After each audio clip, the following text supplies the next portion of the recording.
Scriptures for the fifth Sunday of Ordinary Time. We'll begin by listening to a reading from the book of the prophet Job. Job said, "Is not man's life on earth a drudgery? Are not his days those of hirelings? He is a slave who longs for the shade, a hireling who waits for his wages. So I have been assigned months of misery, and troubled nights have been allotted to me. If in bed I say, when shall I arise? Then the night drags on. I'm filled with restlessness until the dawn. My days are swifter than a weaver's shuttle. They come to an end without hope. Remember that my life is like the wind.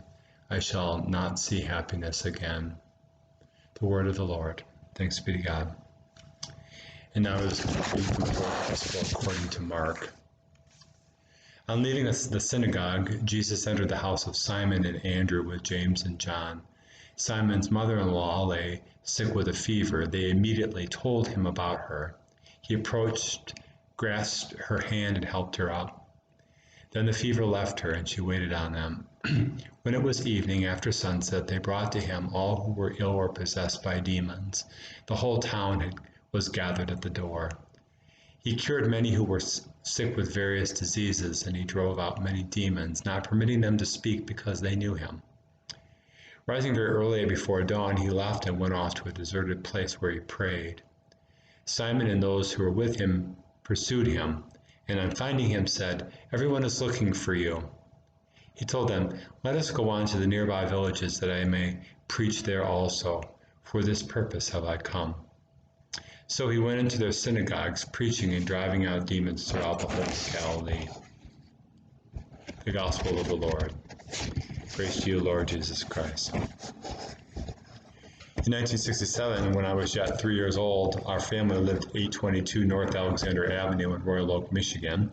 Somehow, even at that age, I had an adventuresome spirit, so in my 3-year-old mind, having found none of my friends to play with one day, I decided to take a trip to downtown Royal Oak.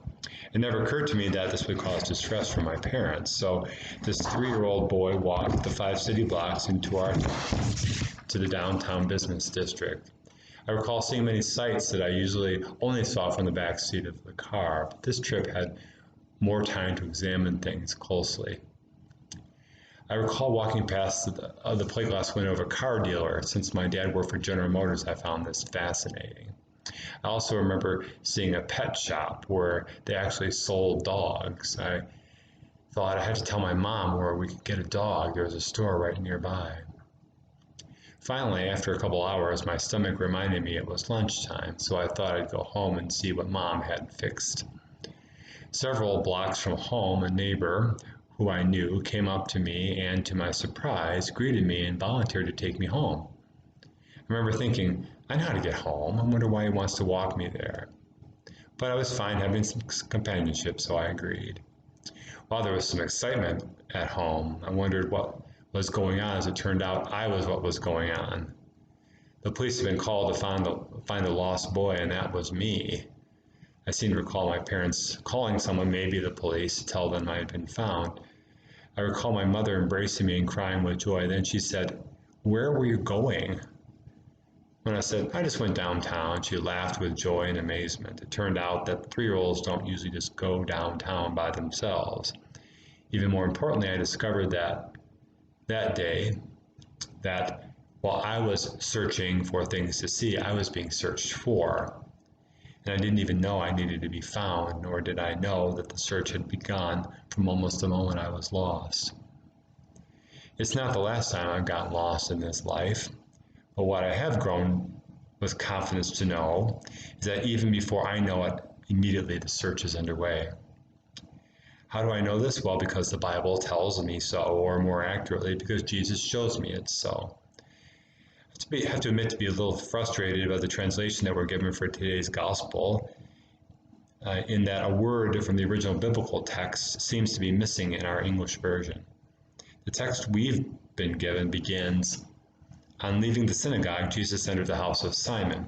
But the original biblical text says more literally, "And immediately they left the synagogue and entered the house of Simon."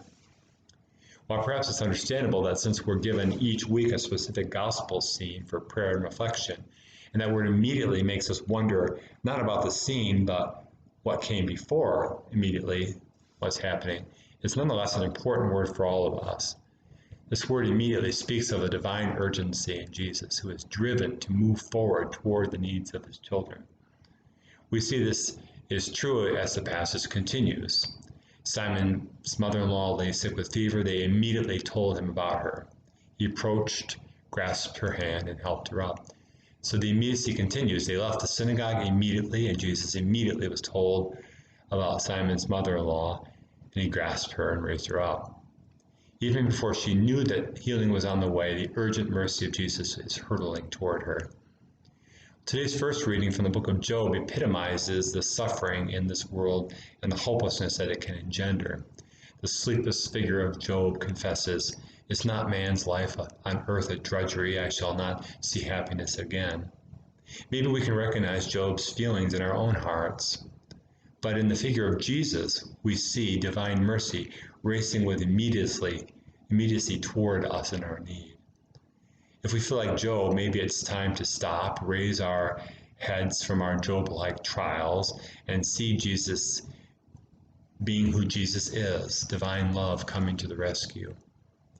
Maybe we can't see it, and maybe we don't even know we're lost, but Jesus promises us, and he shows us, that he is watching over us and is ready to come to our aid. We know the immediacy of his care because of who Jesus is, what the Bible shows us today, but also by how Jesus comes to us in this Eucharistic gathering. He comes to us. While we all might try to present ourselves as fine in the sacred quiet of our hearts, let us admit that we are lost in some ways, but also let us rejoice that the Lord is racing toward us immediately, it turns out, if we'll but stop our wandering and see the Lord already with us and at our side, guiding and protecting immediately, for that is who the Lord is. More importantly, I've discovered is to consider my mother's question from so long ago. Where were you going? I discovered to consider instead, where was God going? Each and every day, every moment, he is going with immediacy towards us, for we are never lost to his mercy. Well, God bless you, and let us rest in the truth of God's immediate and pursuing mercy, looking for us to care for us, heal us, and find us in his love.